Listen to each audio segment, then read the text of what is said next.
Inclusive, to include. Basically speaking, to include is to consider, and to exclude is to keep out or ignore. In math, we have several ways of illustrating that a value is either included in our consideration or excluded from our consideration.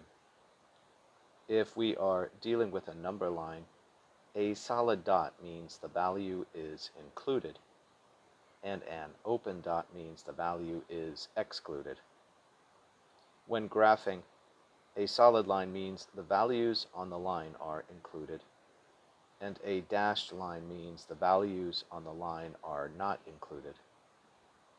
In inequalities, we use the greater than or less than symbols to show a value is excluded, and the greater than or equal to symbol and the less than or equal to symbol to show that the values in question are included. To include means to consider the values in question. Antonyms: exclude. Related words: solid dot, open dot, solid line, dashed line, greater than or equal to, less than or equal to, greater than, less than.